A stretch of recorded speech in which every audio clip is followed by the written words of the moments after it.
Hello class 10। इस video में हम लोग जानने वाले हैं रिफ्रैक्शन के बारे में। इससे पहले मैंने एक पूरा रिफ्लेक्शन का एक वीडियो बनाया था जो लगभग 1 घंटे का है। अगर नहीं देखा है तो उसको देख लें। और चलिए आज बात करते हैं रिफ्रैक्शन का। ठीक है, तो रिफ्रैक्शन क्या होता है, अगर उसको समझना है तो रिफ्लेक्शन क्या है ये समझना होगा। रिफ्लेक्शन क्या होता है, जब कोई लाइट एक मीडियम से एक ही मीडियम में रह जाए और किसी वस्तु से टकरा करके वापस लौट के आ जाए तो इसे क्या कहा जाता है, रिफ्लेक्शन। यानी बाउंसिंग बैक ऑफ लाइट है ना, from one medium to same medium, मतलब एक ही मीडियम से एक ही मीडियम में जब वापस लौट के आ जाता है तो उसे क्या कहा जाता है, रिफ्लेक्शन कहा जाता है। लेकिन रिफ्रैक्शन जो है वो थोड़ा अलग है। तो यहाँ पे हेडिंग दे दीजिए, रिफ्रैक्शन हम लोग जानने वाले हैं। रिफ्रैक्शन का हिंदी होता है अपवर्तन।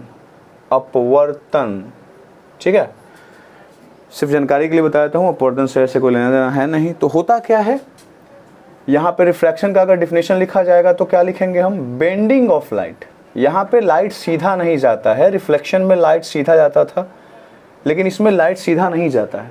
तो बेंडिंग ऑफ लाइट है ना, व्हेन जब लाइट गोज फ्रॉम, लाइट जाता है फ्रॉम, है ना, one medium to another medium, एक मीडियम से कहां पे भाई, दूसरे मीडियम में, एनदर मीडियम। ठीक है, तो bending of light when light goes from one medium to another medium, this bending of light is called refraction. और इसी बेंडिंग ऑफ लाइट को क्या कहा जाता है, रिफ्रैक्शन कहा जाता है। ठीक है, अब ध्यान दीजिएगा, बताया गया है कि एक मीडियम से दूसरे मीडियम में जाएगा तो रिफ्रैक्शन होगा। किस तरीके से अगर हम चाहेंगे दिखाना तो कैसे दिखाएंगे। मान लीजिए यहाँ पे एक मैंने लाइन खींच दिया है एक्स वाई, इसको क्या कहा जाएगा, इस लाइन को क्या कहा जाएगा, इसको कहा जाएगा boundary line of two media, है ना। मीडिया कहा जाता है, मीडियम का plural form, medium singular form, उसका प्लूरल फॉर्म मीडिया। तो बाउंड्री लाइन क्या है, ये दो मीडिया का है। एक जो है, अगर इसको मैं एयर मान लूं और इसको मैं क्या मान लूं, वाटर, तो एयर और वाटर का ये बाउंड्री लाइन है, यहां से ये सेपरेट होते हैं। तो जब भी रिफ्रैक्शन होगा तो वो कहां पे होता है, वो किस स्पेसिफिक जगह पे रिफ्रैक्शन होता है, तो वो होता है boundary line of two media. जहां पे बाउंड्री लाइन होता है वहीं पे होता है, इधर कहीं पे भी नहीं ना होगा, इधर कहीं पे भी नहीं ना होगा, यहीं पे मुड़ता है। तो रिफ्रैक्शन कहां ऑक्योर होता है, बाउंड्री लाइन पे ऑक्योर होता है। ठीक है, कैसे होता है, तो लाइट जब टकराता है boundary line of two media से तो क्या होता है, तो वो बेंड हो जाता है, बेंड हो जाता है। जाना था इसको सीधा, देखिए इसका मूल ओरिजिनल पाथ कौन है, ये है। ठीक है, लेकिन ये मुड़ गया है इधर से इधर। तो ये क्या हुआ बताओ, ये कैसे पॉसिबल है, जब वो बेंड किया है। तो इसी बेंडिंग ऑफ लाइट को क्या कहा जाता है, बताइए, रिफ्रैक्शन कहा जाता है। ठीक है, और ये लाइट जाकर जो टकराया इसे क्या कहा जाएगा। अब इसका यूज है इसलिए थोड़ा थोड़ा जान लीजिए, ऐसे आपने रिफ्लेक्शन में जाना होगा। इसे क्या कहेंगे, इंसिडेंट रे। इसे रिफ्लेक्टेड रे कहते थे रिफ्लेक्शन में, लेकिन यहाँ पे क्या कहेंगे, रिफ्रैक्टेड रे कहेंगे। और ये क्या हो जाएगा, नॉर्मल, तो ये एन हो जाएगा और यहाँ पे क्या हो जाएगा, एन डैश। इससे आप डिनोट कर सकते हैं। तो यहाँ पर इंसिडेंट रे और नॉर्मल के बीच में क्या बनेगा, इंसिडेंट एंगल, जैसा रिफ्लेक्शन वाला में बनता था। रिफ्रैक्टेड रे है, नॉर्मल है, इसके बीच में जो एंगल बनेगा वो क्या हो जाएगा, यहाँ पे है, ये वाला से कंफ्यूज नहीं होना है, यहाँ पे है, तो ये क्या हो जाएगा, रिफ्रैक्टेड एंगल। तो नॉर्मल और इंसिडेंट रे के बीच में जो एंगल बनता है उसे क्या कहा जाता है, इंसिडेंट एंगल। और रिफ्रैक्टेड रे और नॉर्मल के बीच में जो एंगल बनता है उसे क्या कहा जाता है, रिफ्रैक्टेड एंगल। इस बात का ध्यान रखेंगे। और यहाँ पे क्या हो रहा है, बेंडिंग हो रहा है। रूल आगे बताऊंगा, तत्काल मैं ये समझा रहा हूँ। तो बेंडिंग ऑफ लाइट जो है यहाँ पे हो रहा है। अब आपसे कारण पूछ सकता है कि बेंडिंग ऑफ लाइट क्यों होता है। ठीक है, बेंडिंग ऑफ लाइट क्यों होता है, तो ऐसे नॉर्मली अगर पूछ दे कि बेंडिंग ऑफ लाइट क्यों होता है तो इसके पीछे रीजन बताया जाता है कि ए स्पीड ऑफ लाइट अलग अलग मीडियम में अलग अलग होता है। तो स्पीड ऑफ लाइट वैक्यूम में कितना होता है, 3 × 10⁸ होता है ना। और ये वैक्यूम और एयर इन दोनों में सेम लिया जाता है। ठीक है, ये स्पीड ऑफ लाइट का डाटा है। अगर कोई पूछ दे कि स्पीड ऑफ लाइट आप बताइए, कहाँ पे बताइए, ग्लास में बताइए, तो ग्लास में कितना हो जाता है, 2 × 10⁸ हो जाता है। अगर कोई कह दे कि वाटर में क्या अलग होगा, तो बिल्कुल अलग होगा। ग्लास ज़्यादा डेंस है, आपको देखने से भी पता चलता होगा, तो इसका जो वैल्यू है वो कितना लिया जाता है 2.25 × 10⁸। वाटर कम डेंस है, इसलिए यहाँ पे स्पीड क्या है, ज़्यादा है। ग्लास ज़्यादा डेंस है, तो यहाँ पे स्पीड क्या है, इसकी कम है। और वैल्यू किस में है, मीटर पर सेकंड में। दिमाग में रखना है कि मीटर पर सेकंड में वैल्यू। तो ग्लास, वाटर है ना, और वैक्यूम में या एयर में लाइट का स्पीड जो है वो अलग अलग होता है, जिस रीजन से, है ना, ये क्या करते हैं, मुड़ते हैं, बेंड होते हैं। ठीक है, सिंपल सी बात है। तो देखिए, दो तरह के मीडियम होते हैं, एक को कहा जाता है रेयरर मीडियम और एक को कहा जाता है डेंसर मीडियम। तो रेयरर मीडियम किसे कहेंगे, जहां पे लाइट का स्पीड क्या होगा, रिस्पेक्टिवली ज़्यादा होगा किसी दूसरे मीडियम से। और डेंसर मीडियम किसे कहेंगे, जहां पे लाइट की स्पीड क्या होगी, कम होगी रिस्पेक्टिवली दूसरे मीडियम के। तो ये तुलना करने वाली बात है। रेयरर मीडियम उसे कहा जाएगा जहां पे लाइट का स्पीड क्या होगा, ज़्यादा होगा। क्यों, क्योंकि ये रेयरर है। रेयरर मतलब क्या, कम घना है, डेंसिटी कम है। तो कम डेंसिटी है तो रुकावटें कम आएंगी, और रुकावटें कम आएंगी तो स्पीड क्या हो जाएगी, अपने आप ज़्यादा। और ये डेंसर है, डेंसर से पता चला डेंसिटी ज़्यादा है। तो डेंसिटी ज़्यादा का मतलब क्या, रुकावटें ज़्यादा, रुकावटें ज़्यादा मतलब क्या है ना, स्पीड कम हो जाएगा लाइट का। तो लाइट के मुड़ने के पीछे एक कारण ये है। दूसरा जो कारण है वो अगर जानना चाहते हैं तो उसके पीछे ये है। तो पहला कारण क्या हमने जाना कि स्पीड ऑफ लाइट अलग अलग मीडिया में अलग अलग होता है, जिस रीजन से, है ना, लाइट मुड़ता है। एक रीजन तो ये हो गया। दूसरा रीजन वेव के रूप में मान करके पढ़ना होता है। जैसे मान लीजिए एक वेव है, इतना बड़ा वेव का एक टुकड़ा है, आप बोल सकते हैं, और ये जाके टकरा रहा है। तो क्लियर बात है कि इधर वाला जो है वो सबसे पहले टकराएगा boundary line of two media से, और इधर वाला थोड़ा सा लेट टकराएगा। ठीक है ना, ये वाला पार्ट जल्दी, क्योंकि यहाँ से डिस्टेंस क्या है, इसकी कम है, और यहाँ से इसकी डिस्टेंस क्या हो रही है, ज़्यादा हो रही है। अब देख लो, डिस्टेंस ज़्यादा, डिस्टेंस कम। अगर इसको D1 मान लें, इसको D2 मान लें, तो हम यहाँ कह सकते हैं कि D2 जो है वो D1 से क्या है, बड़ा है। यानी डिस्टेंस 2 जो है डिस्टेंस 1 से क्या है, बड़ा है। तो सबसे पहले boundary line of two media से कौन टकराएगा, ये टकराएगा।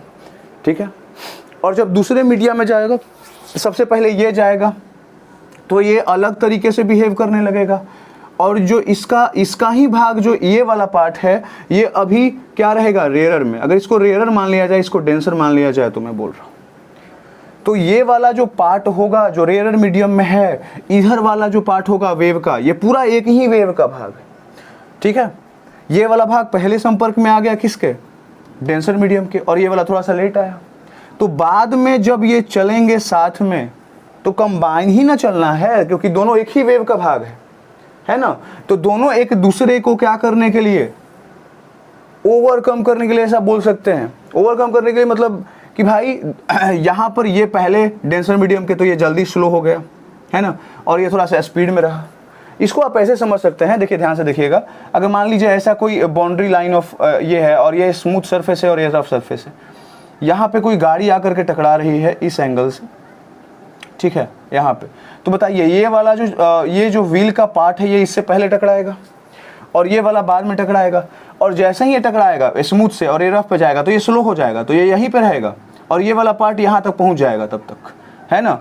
लेकिन यहाँ से क्या हुआ, बदलाव हुआ। गाड़ी जो पहले ऐसे थी, अब कैसे हो जाएगी, ये थोड़ा सा मुड़ जाएगी और ऐसे हो जाएगी। बताइए, तो गाड़ी जहाँ पे जैसे मुड़ा, क्या करने के लिए भाई, बैलेंस बनाने के लिए, है ना। बैलेंस नहीं बनाएगा तो गड़बड़ हो जाएगा काम। तो यहाँ पर भी बैलेंस बनाने के लिए कि भाई ये वाला पार्ट इससे अलग ना हो, क्योंकि दोनों एक ही का भाग है, तो क्या हो जाता है, मुड़ जाता है। बातें समझ में आ रही हैं। और मुड़ करके फिर से इस मीडियम में आगे की तरफ बढ़ना शुरू हो जाती है। ठीक है, तो ये है कारण रिफ्रैक्शन का। समझ में आया। दो कारण, स्पीड ऑफ लाइट में परिवर्तन एक कारण ये है, और इसमें भी स्पीड ऑफ लाइट के मतलब में परिवर्तन होने के कारण ही एक तरह से हुआ है। तो मैं आशा करता हूँ कि ये चीज़ें आपको समझ में आ गई होगी। ठीक है, ऑप्टिकल डेंसिटी को ही डिनोट करने के लिए एक वर्ड है जिसका यूज किया गया है, तो मैं यहाँ पे लिख देता हूँ ऑप्टिकल डेंसिटी। और ऑप्टिकल डेंसिटी को ही डिनोट करने के लिए एक वर्ड आया है जिसका नाम क्या है आपका, उसका नाम है रिफ्रैक्टिव इंडेक्स।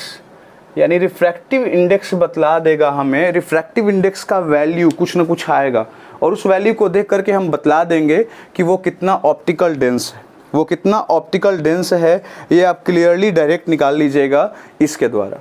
रिफ्रैक्टिव इंडेक्स को एक और नाम से जाना जाता है, इसको कहा जाता है एब्सोल्यूट रिफ्रैक्टिव इंडेक्स। तो कहीं पे अगर रिफ्रैक्टिव इंडेक्स लिखा हुआ हो या एब्सोल्यूट रिफ्रैक्टिव इंडेक्स लिखा हुआ है तो इससे घबराना नहीं है, इन दोनों का सेंस क्या होता है, सेम होता है।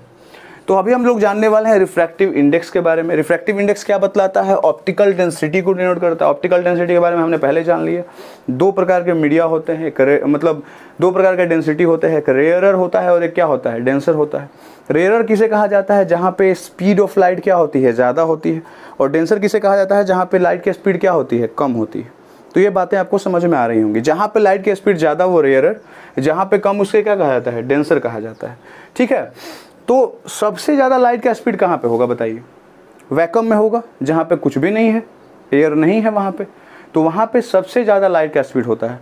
तो उसको एक तुलना करने के लिए ले लिया गया। तुलना करने के लिए कुछ हम लेते हैं ना, एक पैरामीटर लेते हैं, तो वहाँ पे पैरामीटर हमने क्या ले लिया है, वैक्यूम को ले लिया है। वैक्यूम में जो लाइट का स्पीड होगा वो मेरा क्या हो गया, एक पैमाना हो गया।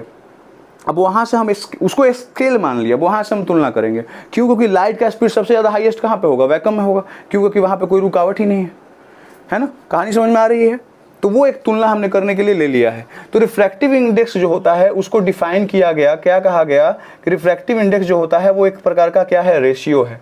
किसका रेशियो है, तो ratio of a speed of light in vacuum. ठीक है, speed of light in vacuum to क्या, a speed of light in that medium लिख लेते हैं। ठीक है, तो speed of light direct link है किससे, डेंसिटी से। मैंने अभी बताया आपको, जितना ज्यादा डेंस होगा उतना ही लाइट का स्पीड क्या होगा, कम होगा। तो इसीलिए रिफ्रैक्टिव इंडेक्स डिनोट करता है ऑप्टिकल डेंसिटी को। रिफ्रैक्टिव इंडेक्स का जो डिफिनेशन होगा वो यही होगा, ये क्या होगा भाई, ratio of speed of light in vacuum.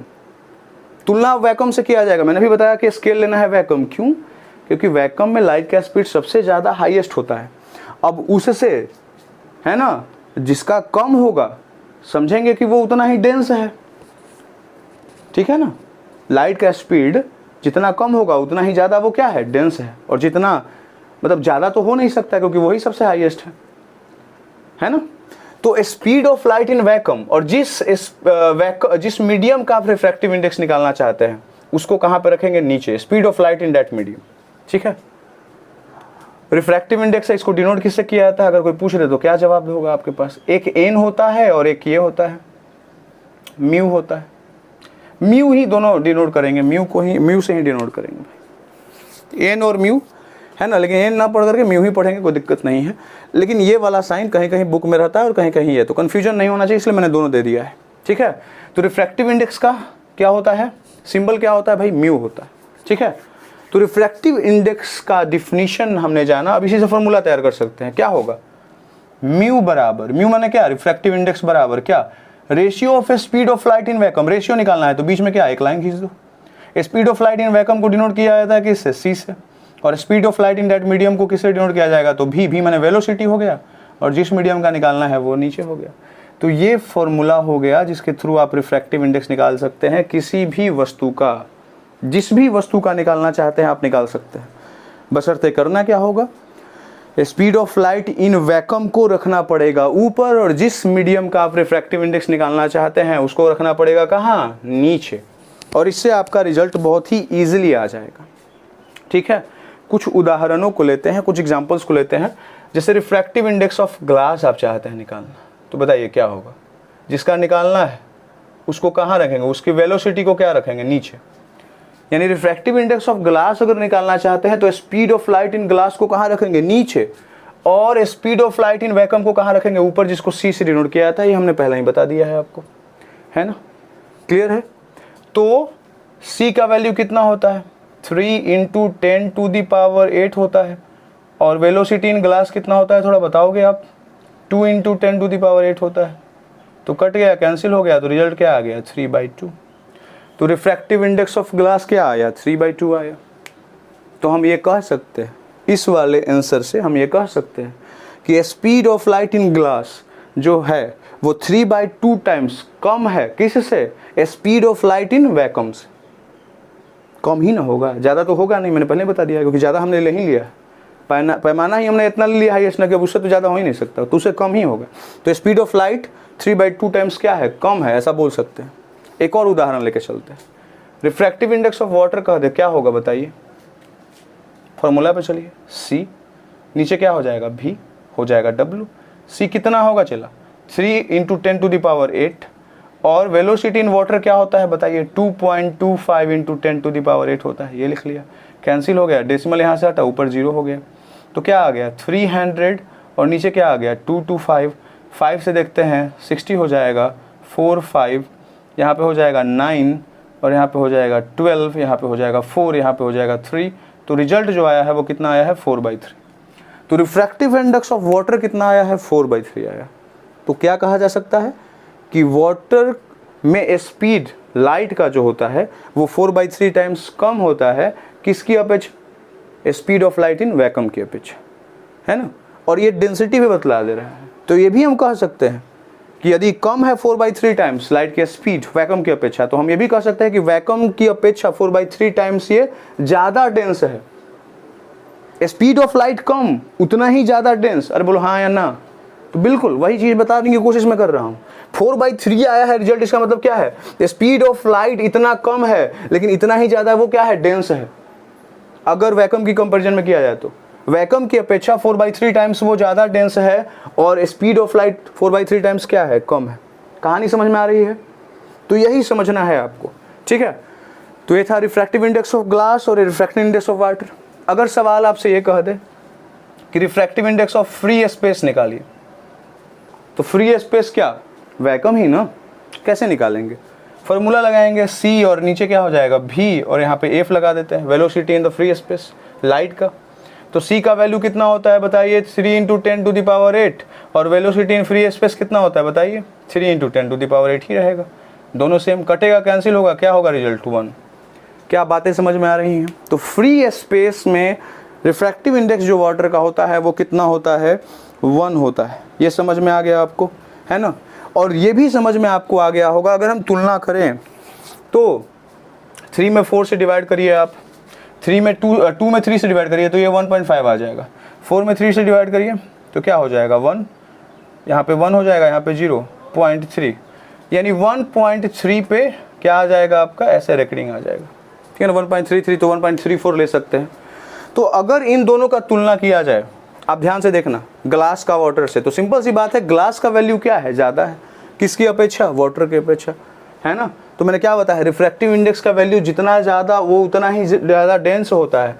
तो रिफ्रैक्टिव इंडेक्स ग्लास का है 1.5 और रिफ्रैक्टिव इंडेक्स वाटर का कितना है? 1.3 है। बड़ा कौन है? ये है। तो ज़्यादा डेंस कौन हुआ? ग्लास हुआ। और डेली लाइफ में भी पता है कि ग्लास ही ज़्यादा डेंस होता है, और ये प्रूव भी हो गया। बताइए हाँ या ना। तो मुझे लगता है कि ये कॉन्सेप्ट आपके दिमाग में आ गया होगा, ठीक है। तो ये हो जाएगा। इसके बाद एक और सवाल, रिफ्रैक्टिव इंडेक्स ऑफ डायमंड कह देता है, वो दिया हो रहा था 2.42। इसमें सवाल आता है एग्जाम में, प्रीवियस ईयर क्वेश्चन, डायमंड का रिफ्रैक्टिव इंडेक्स है 2.42, बताइए इसका मतलब क्या है। तो इसका मतलब यही है कि लाइट का स्पीड डायमंड में 2.42 टाइम्स कम है किसकी अपेक्षा? वैक्यूम की अपेक्षा, एक। और दूसरा क्या कि डायमंड डेंस है कितना टाइम्स? 2.42 टाइम्स किससे? वैक्यूम से। सबसे हार्डेस्ट सब्सटेंस कौन होता है? डायमंड। तो सबसे ज़्यादा डेंस कौन हुआ? ये। तो सबसे ज़्यादा रिफ्रैक्टिव इंडेक्स किसका होगा? ये। तो सवाल बनेगा सबसे ज़्यादा रिफ्रैक्टिव इंडेक्स किसका? तो डायमंड का। कितना? 2.42।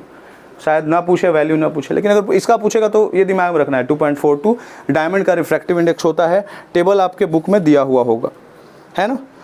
तो मुझे लगता है कि ये कहानी समझ में आपको आ रही होगी। तो रिफ्रैक्टिव इंडेक्स किस पर डिपेंड करता है?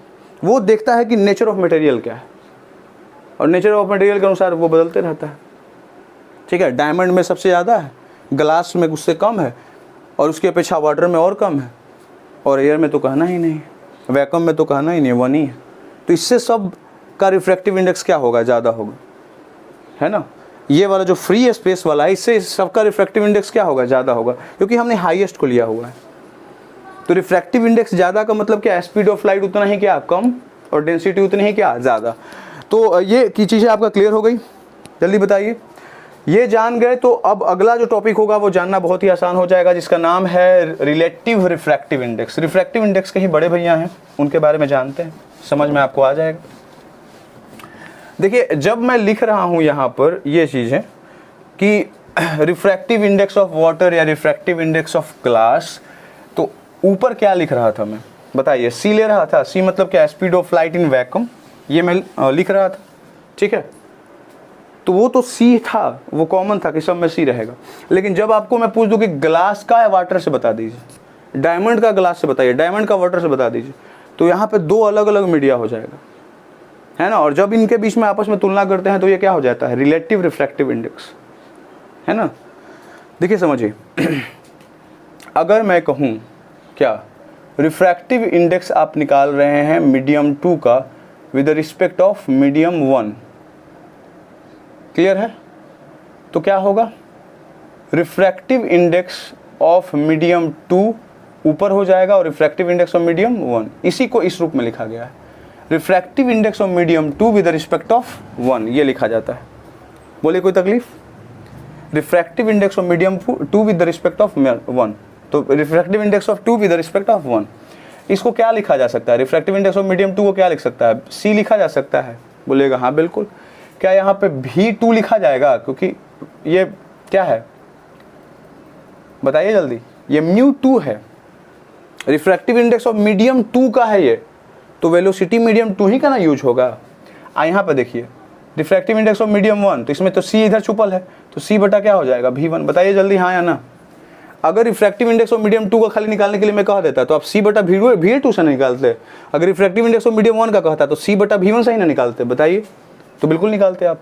C क्या हो जाएगा? कैंसिल। तो V1 कहाँ चल जाएगा? ऊपर। नीचे क्या आ जाएगा? V2।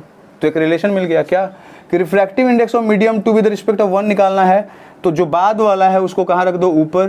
पहले वालों को कहाँ रख दो? नीचे, है ना। और नीचे वाला अगर 1 है तो वेलोसिटी को कहाँ रख दो? ऊपर, और बाद वाला का वेलोसिटी कहाँ रख दो? नीचे, है ना। सब क्रॉस।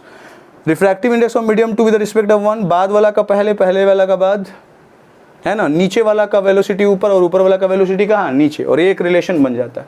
इस रिलेशन से बहुत ज़्यादा न्यूमेरिकल आपका बनेगा, दिमाग में रखिएगा, डायरेक्ट बनेगा। नहीं तो आया कैसा है ये ध्यान में रखना है, यही है कहानी।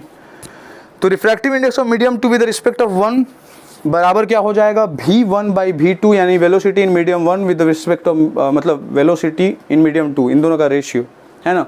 यानी अगर हम रिफ्रैक्टिव इंडेक्स मीडियम 2 का विद रिस्पेक्ट ऑफ 1 निकालना चाहते हैं तो इन दोनों के रेशियो से भी निकल जाएगा, यानी कि V1/V2 के रेशियो से निकल जाएगा, ठीक है। यानी इसमें उल्टा होता है, इसमें बाद वाला पहले, पहले वाला बाद, और इसमें क्या हो गया? बाद वाला बाद में, पहले वाला पहले, ठीक है। तो वेलोसिटी में डायरेक्ट लिंक है और ये इनवर्स लिंक है, दिमाग में रखिएगा, ठीक है। अगर मैं रिफ्रैक्टिव इंडेक्स निकाल लूँ 1 का विद द रिस्पेक्ट ऑफ 2, तो इसको मैं कैसे लिखूंगा? Refractive index of 1 with respect of 2, ये नहीं लिखेंगे। और यहाँ पे क्या हो जाएगा? V2, और नीचे क्या हो जाएगा? V1, ठीक है। तो क्या इन दोनों के बीच में कोई रिलेशन नजर आ रहा है आपको? बोलिए हाँ बिल्कुल। 2 था, यहाँ पे 1 है, यहाँ पे 1 है, 2 है, तो ये दोनों तो सेम है, खाली स्थान बदला हुआ है। तो इनके बीच में रिलेशन है। क्या है रिलेशन? वो जानिए। Refractive index of 2 with respect of 1 को जब गुना करिएगा refractive index of 1 with respect of 2 से, तो रिजल्ट हमेशा क्या आएगा? 1 आएगा। कैसे आएगा? ध्यान दीजिए। ये V1/V2 है तो बोलिएगा हाँ, ये V2/V1 है तो बोलिएगा बिल्कुल हाँ। ये कैंसिल हो सकता है तो होगा, तो क्या आ गया? 1 बराबर 1, ठीक है। यानी जब आप रिफ्रैक्टिव इंडेक्स ऑफ मीडियम 2 का विद रिस्पेक्ट ऑफ 1 से गुना करते हैं refractive index of 1 with medium of 2, तो रिजल्ट हमेशा क्या आता है? 1 आता है। और फिर इससे आप एक रिलेशन निकाल लेते हैं। क्या? Refractive index of medium 2 with respect of 1 अगर निकालना है तो वो 1 बटा refractive index of 1 with medium of respect मतलब 2 के रिस्पेक्ट में क्या होगा? बराबर होगा। यानी बताइए ये होगा कि नहीं? ये रिलेशन होगा कि नहीं? अगर ये रिलेशन है तो यहाँ पे ये गुना में था तो क्या में चल गया? भागा में। और सेम चीज़ करेंगे। अब इसका अगर निकालना चाहते हैं refractive index of medium 2 with respect of 1, तो ये किसके बराबर होगा? 1 बटा रिफ्रैक्टिव इंडेक्स ऑफ, बताइए जल्दी, किसके बराबर होगा? यहाँ पे फिर मैंने सेम लिखा है, उल्टा लिखा है, सेम लिख दिया है। Refractive index of medium 2 with respect of 1 निकाला। अब refractive index of 1 with respect of क्या निकालेंगे? 2 निकालेंगे, है ना। तो क्या होगा? Refractive index of 2 with respect of 1 के बराबर होगा। यही कहानी, ये पता रहना चाहिए। ये निकालना है तो 1 बटा ये हो जाएगा, और ये अगर ये निकालना है तो 1 बटा ये हो जाएगा, ये नीचे चल जाएगा, यही तो लिखा गया है यहाँ।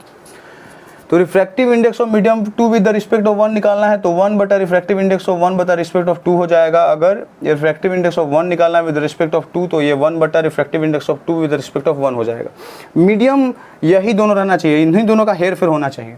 बोलिएगा सर थोड़ा सा समझ में नहीं आया, अगर एग्जाम्पल के थ्रू समझाइएगा समझ में आ जाएगा, बिल्कुल आ जाएगा। देखिए रिफ्रैक्टिव इंडेक्स जो है आपका ग्लास का दिया हुआ है विद रिस्पेक्ट ऑफ एयर, ठीक है। रिफ्रैक्टिव इंडेक्स ग्लास का दिया हुआ है विद रिस्पेक्ट ऑफ एयर, और वो कितना आया था आप पीछे वाला देख लीजिए, वैल्यू 3/2 आया था। Refractive index of glass with respect of air कितना आया था 3/2। अगर प्रश्न आपसे कह दे कि रिफ्रैक्टिव इंडेक्स ऑफ निकाल लीजिए आप air with respect of glass, तो कैसे निकालिएगा? देखिए तो सेम नहीं है, ग्लास के जगह पे 2 एयर के जगह पे 1, यहाँ पे क्या हुआ बदलाव हुआ है, जैसे यहाँ पे बदलाव हुआ है ना। तो जब हमें ये निकालना है तो इतना बराबर हम ये नहीं लिख सकते हैं 1 बटा रिफ्रैक्टिव इंडेक्स ऑफ क्या ग्लास विद रिस्पेक्ट ऑफ क्या बताइए एयर। जो निकालना है जस्ट उसका उल्टा बटा में रहेगा, जो निकालना है जस्ट उसका उल्टा बटा में रहेगा, जो निकालना है उसका जस्ट उल्टा बटा में रहेगा, जो निकालना है उसका जस्ट उल्टा बटा में रहेगा। तो एयर का निकालना था ग्लास के रिस्पेक्ट में, मैंने बटा में क्या लिखा है ग्लास का एयर के रिस्पेक्ट में जस्ट उल्टा, लेकिन ये दोनों मैच करना चाहिए, ग्लास एयर है एयर ग्लास। कहानी समझ में आया? तो देखिए डायरेक्ट आंसर आ गया 1 बटा ये कि इसका वैल्यू कितना है 3/2 है, तो ये जब 2 ऊपर चल जाएगा तो 2/3 आंसर हो गया, दैट्स इट। बहुत ही आसान, ठीक है। अगर ऐसा दे दे कि रिफ्रैक्टिव इंडेक्स ऑफ वाटर है विद रिस्पेक्ट ऑफ एयर, वो कितना है 4/3 है। Refractive index of water with respect of air कितना है 4/3 है। अगर सवाल कर दे कि रिफ्रैक्टिव इंडेक्स ऑफ एयर निकालिए विद रिस्पेक्ट ऑफ वाटर तो क्या होगा 1/, मैंने क्या कहा है इसको उल्टा कर दीजिए, विद रिस्पेक्ट ऑफ वाटर हो जाएगा, एयर ऊपर चल जाएगा, और इसका वैल्यू कितना है 4/3 है, तो 1/4/3 हो जाएगा, चल जाएगा 3 ऊपर 4 नीचे आ जाएगा, तो 3/4 आंसर हो जाएगा, ठीक है। तो जब ये रिलेशन मालूम चल जाता है तो बहुत सारे क्वेश्चन का आंसर डायरेक्टली पता चल जाता है, ठीक है। तो मैं आशा करता हूँ कि ये समझ में आपको आ रहा हो, है ना। एक दिया हुआ रहेगा और उसका जस्ट उल्टा पूछेगा तो 1 बटा यानी उसका जस्ट उल्टा कर देंगे, तो इससे आपका रिजल्ट आ जाएगा, ठीक है। कहानी समझ में आपको आ रही है? तो बिल्कुल आ रही होगी। अगर सवाल में ट्विस्ट कर दिया जाए, सवाल ऐसा कर दिया जाए, यानी अभी हम ग्लास का एयर के सापेक्ष निकाल रहे थे, है ना, फिर हमने वाटर का निकाला एयर के सापेक्ष।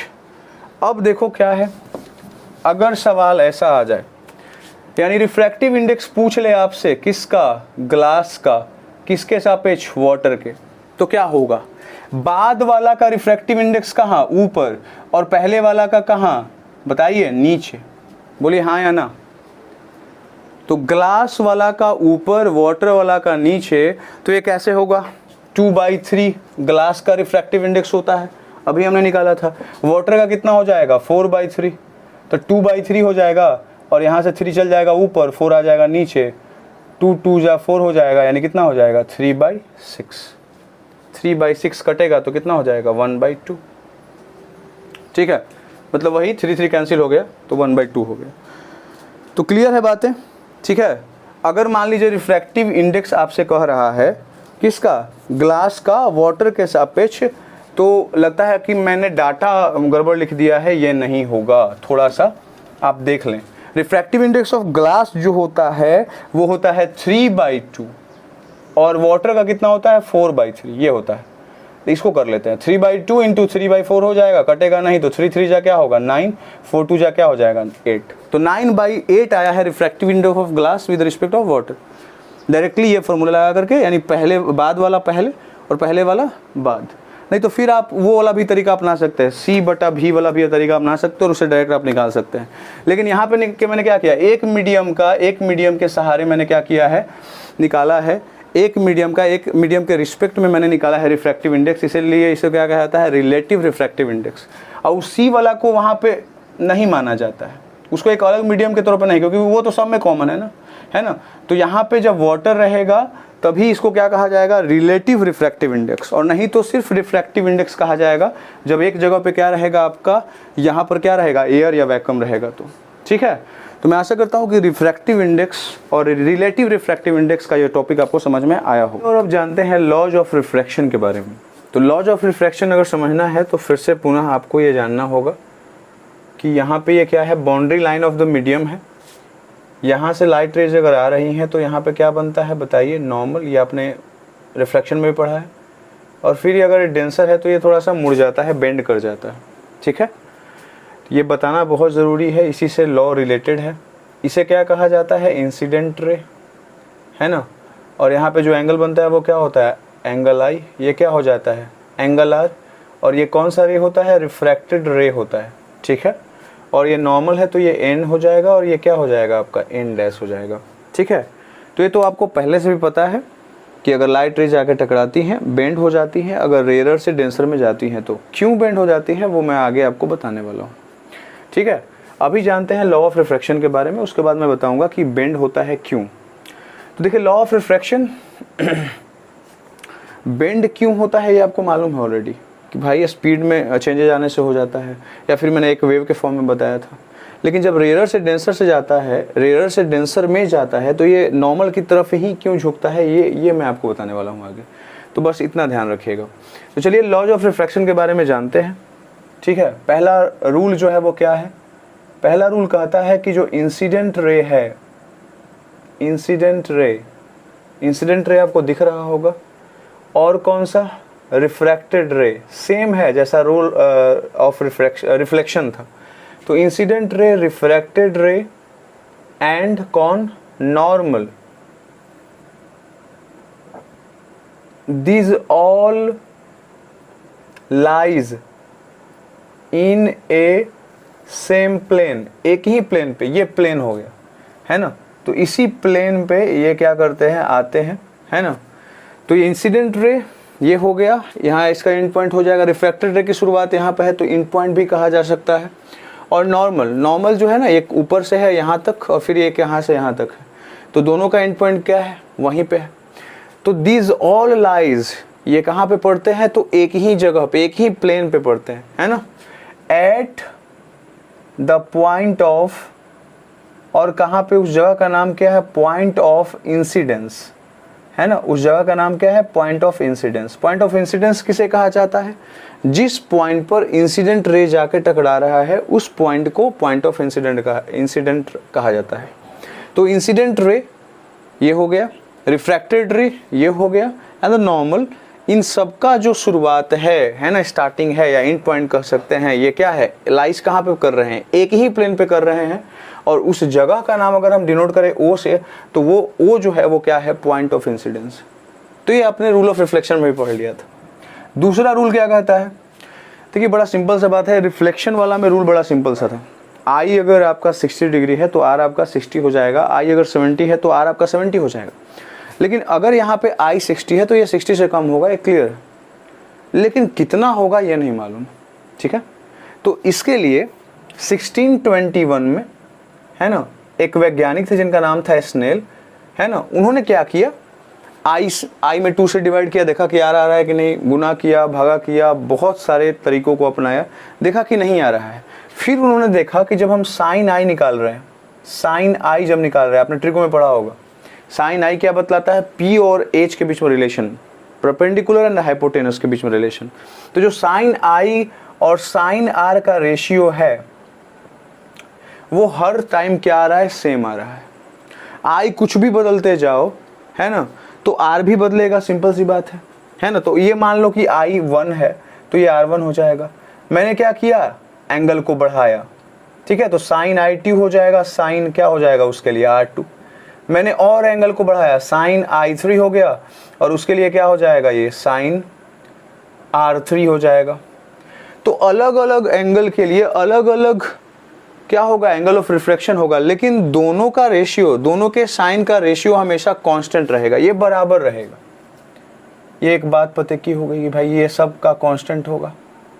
ठीक है, बाद में हुआ कि अब कैसे सोल्व किया जाए, कैसे फाइंड आउट किया जाए वैल्यू, है ना। तो उसका एक तरीका अपनाया गया, भाई इसका अगर इस वाले मीडियम को हम μ1 से डिनोट करें, यानी रिफ्रैक्टिव इंडेक्स ऑफ मीडियम 1, और ये रिफ्रैक्टिव इंडेक्स ऑफ मीडियम 2 से डिनोट करें, इसको हम रेयरर मान लें और इसको अगर हम डेंसर मान लें, ठीक है, अगर रेयरर है डेंसर में जाएगा, नॉर्मल की तरफ झुकता है ना, तो फिगर क्लियर है कि ऐसा ही कह रहा है।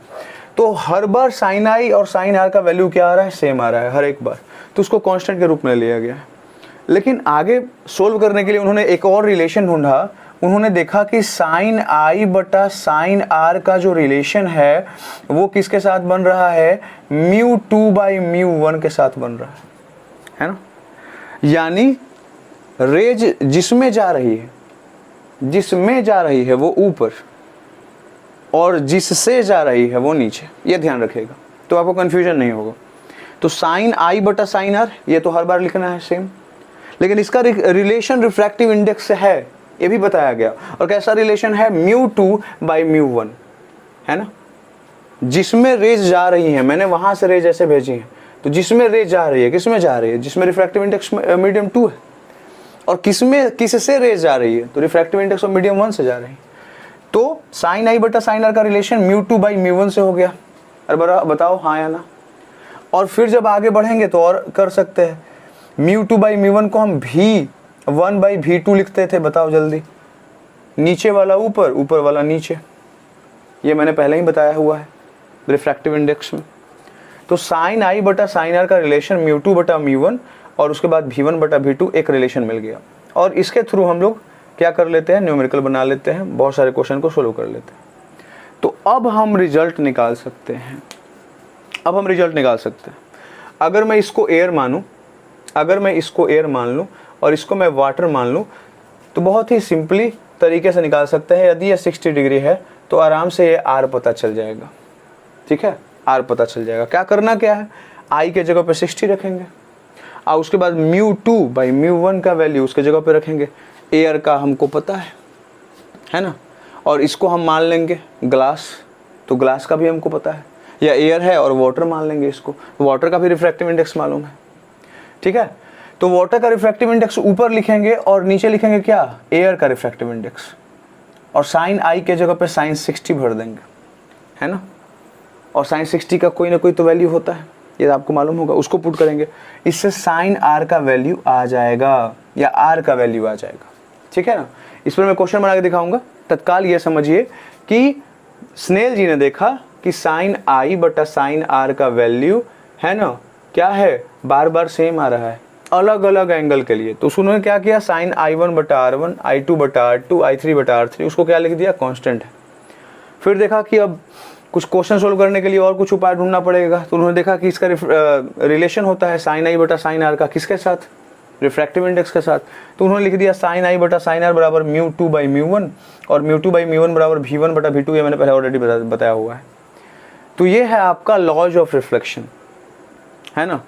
हम बोल सकते हैं कि एक लिख सकते हैं incident ray, refracted ray, normal, this all lies in a same plane at the point of incidence, एक रूल हो गया। दूसरा बोलेंगे कि sine i and sine r का वैल्यू हमेशा क्या होता है, कांस्टेंट होता है। The value of sine i by sine r, है ना, to a given medium is always constant. तो कोई भी वैल्यू बदलते रहिए, हर बार कांस्टेंट आएगा। तो मैं आशा करता हूँ कि ये चीज़ें आपको समझ में आ गई होंगी, ठीक है। ये है rule of refraction, not reflection. चलिए अब आगे बढ़ते हैं और अब जानते हैं कुछ और बातें जो मैंने आपको कही थी। मैंने क्या बताई थी आपको कि अगर कोई रेयरर से डेंसर में जाता है तो वो मुड़ जाता है ना, नॉर्मल की तरफ। तो ये कैसे पता चला कि नॉर्मल की तरफ ही मुड़ जाता है, इसका कोई सबूत होना चाहिए। तो चलिए अब सबूत देने का काम करते हैं। तो मैं यहाँ पे बताने वाला हूँ इस टॉपिक में डायरेक्शन ऑफ, लिखिए आप हेडिंग, डायरेक्शन ऑफ बेंडिंग बता दूंगा मैं, किधर की तरफ बेंड करेगा आप क्लियरली। जैसे अभी जानते हैं ना कि रेयरर से डेंसर में जाएगा तो मुड़ेगा नॉर्मल की तरफ, लेकिन क्यों मुड़ेगा इसका आंसर आपको मिल जाएगा। इससे करना क्या है, यहाँ पे आप रख लो, ये क्या हो जाएगा, रेयरर मीडियम, रिफ्रैक्टिव इंडेक्स क्या, म्यू वन। ये कौन सा मीडियम, डेंसर, रिफ्रैक्टिव इंडेक्स क्या, मीडियम 2। भाई यहाँ से ला दो इसको, यहाँ से नॉर्मल बना दो, ये मुड़ेगा नॉर्मल की तरफ झुकेगा। अभी पता नहीं झुकेगा क्या होगा कैसे होगा, बस फिगर से हेल्प लेने के लिए मैंने बना दिया है। तो एक रेयरर है, एक डेंसर है, एक का रिफ्रैक्टिव इंडेक्स मीडियम 1 है और एक का रिफ्रैक्टिव इंडेक्स मीडियम 2 है। अब इसमें स्नेल्स लॉ लगेगा और देखिए कैसे हम पता कर लेते हैं कि किधर की तरफ मुड़ेगा। यहाँ पे हम क्या लिख सकते हैं बताइए, साइन आई बटा क्या साइन आर लिखेंगे और फिर क्या लिखेंगे mu two by mu one, बोलिए। और mu two by mu one के जगह पे हम क्या लिख सकते हैं, हम क्लियरली लिख सकते हैं म्यू रिफ्रैक्टिव इंडेक्स ऑफ क्या रेयर मीडियम, और यहाँ पे क्या रिफ्रैक्टिव इंडेक्स ऑफ क्या डेंसर मीडियम। अरे बोलिए हाँ या ना, कि गड़बड़ है? गड़बड़।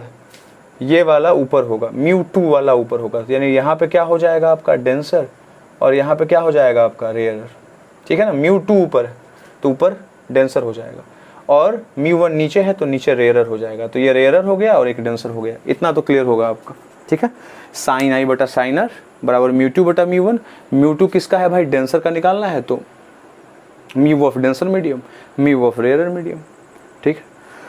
अब डेंसर मीडियम का रिफ्रैक्टिव इंडेक्स हमेशा क्या आता है, ज़्यादा आता है रेयर मीडियम से, ये आपको पहले बताया गया है, ठीक है, आपने नोटिस किया होगा।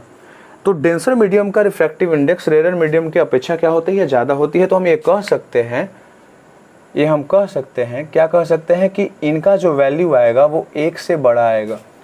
जब ऊपर कोई चीज़ बड़ा होता है और नीचे छोटा तो वो इम्प्रॉपर फ्रैक्शन हो जाता है, और इम्प्रॉपर फ्रैक्शन हमेशा एक से क्या होता है, बड़ा। बातें समझ में आई? बोलिए हाँ या ना, क्लियर है। अब हमको कुछ करना नहीं है, इसको पकड़ना है और वन को पकड़ना है। तो मैं यहाँ पे लिख सकता हूँ साइन आई बटा क्या साइन आर, और ये सब आपस में बराबर है। तो यदि ये वाला इसका वैल्यू एक से बड़ा है तो मैं कह सकता हूँ कि यहाँ पर भी एक से बड़ा होगा। बोलिए हाँ या ना, ठीक है। ये पूरा वैल्यू इससे क्या होगा, बड़ा होगा।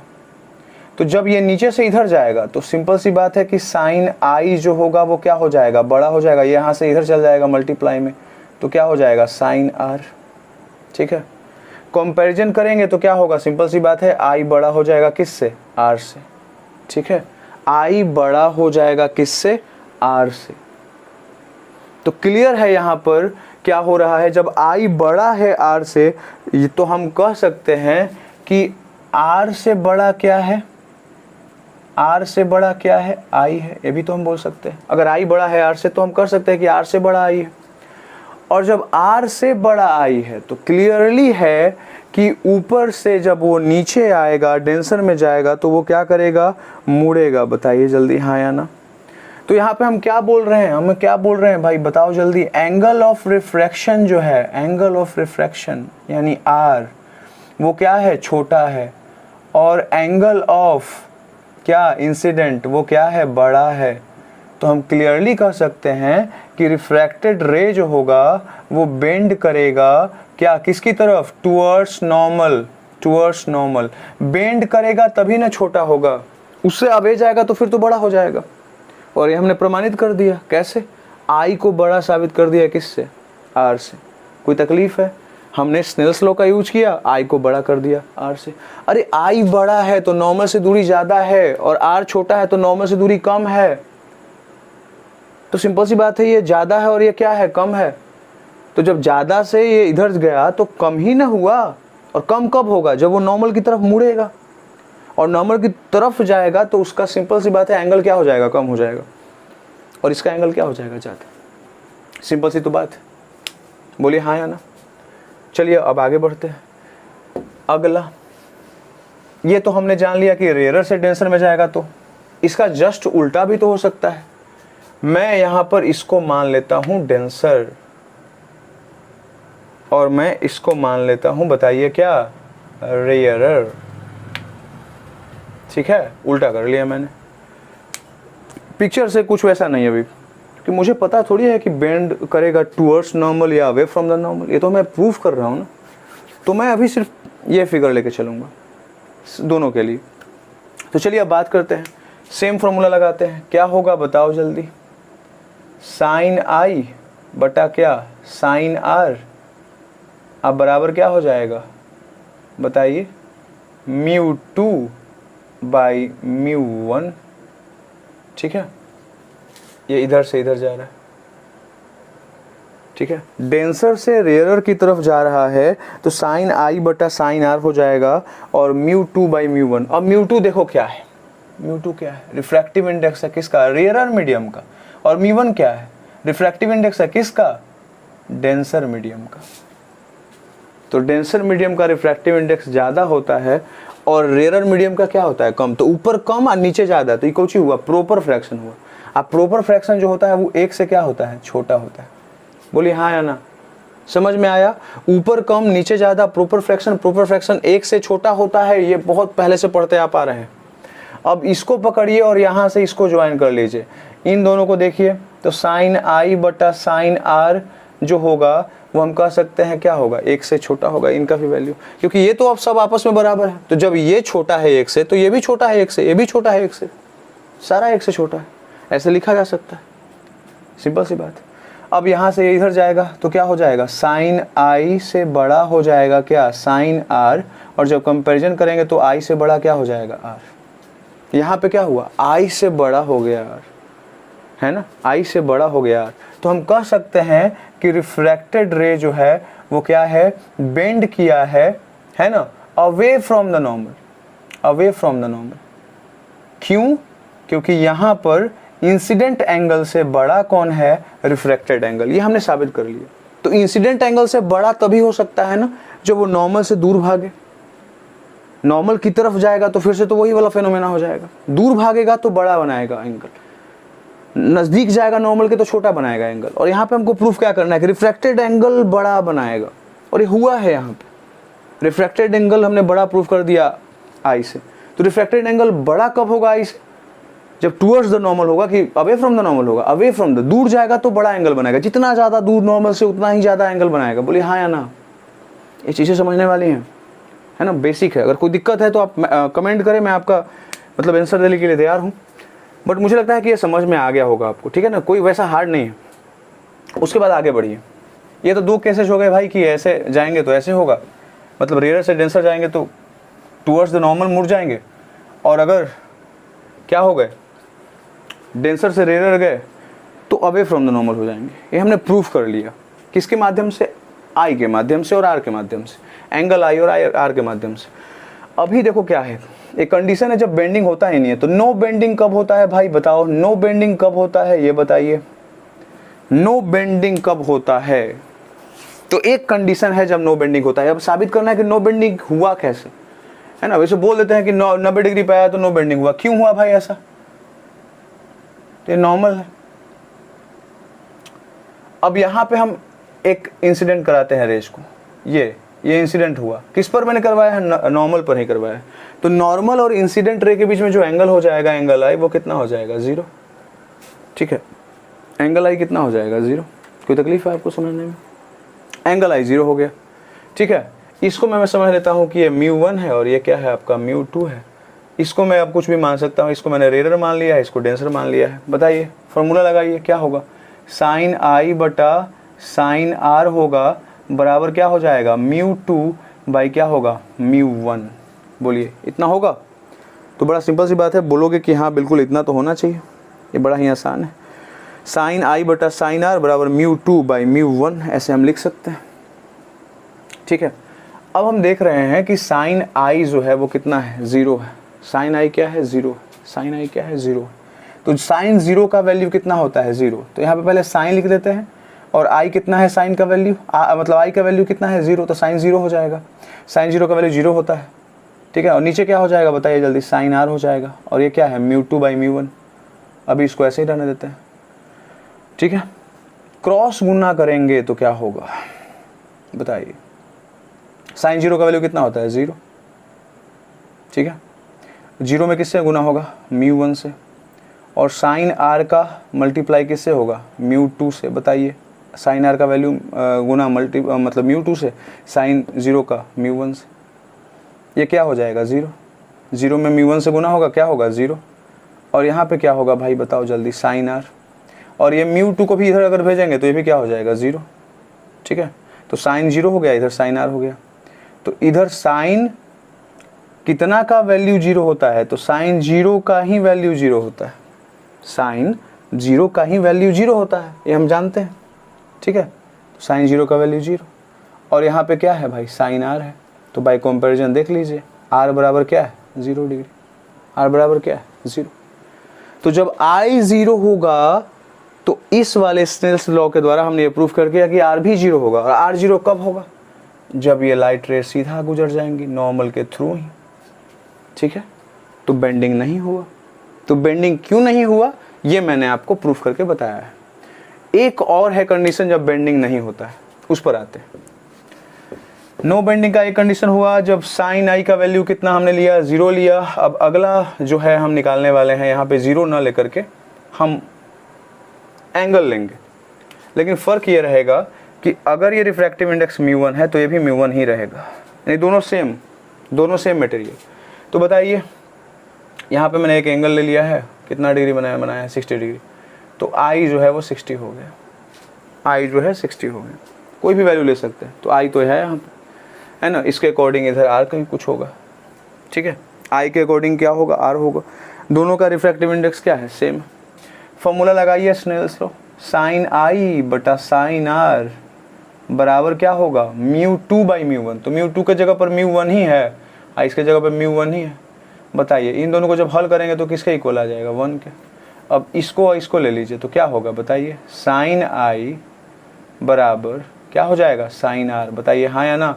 इसको अब इग्नोर करिए, साइन आई बटा साइन आर बराबर 1, क्रॉस गुना करिएगा साइन आई बराबर साइन आर। तो आई बराबर क्या हो जाएगा, चला बताओ, आर हो जाएगा। आई बराबर क्या हो जाएगा, आर। यानी angle of incident angle of refraction के क्या हो गया, बराबर हो गया। यानी क्या हुआ, बेंडिंग नहीं हुआ। 60 पे आया और 60 पे ही वो बाहर निकल गया, है ना। तो यहाँ पर भी बेंडिंग नहीं हुआ, ये भी प्रूफ हो गया। तो कब होगा, जब आपका दोनों मीडियम सेम हो तो दोनों का रिफ्रैक्टिव इंडेक्स क्या होगा, सेम होगा। दोनों को जब हम डिवाइड करेंगे तो क्या आएगा, रिजल्ट 1 आएगा। तो साइन आई बटा साइन आर हो जाएगा क्रॉस गुना करने के बाद। और साइन आई बटा साइन आर है तो आई बराबर आर जरूर होगा, ठीक है। और आई बराबर आर का मतलब क्या हुआ कि लाइट बेंड नहीं करेगा। बेंड करेगा तो बड़ा या छोटा हो जाएगा, बराबर है इसका मतलब बेंड नहीं कर रहा है ना। तो एक कब, जब 0 डिग्री इंसिडेंट एंगल का वैल्यू हो, और दूसरा कब, जब दोनों का रिफ्रैक्टिव इंडेक्स क्या हो, सेम हो। और वो तभी होगा जब मटेरियल क्या हो, सेम।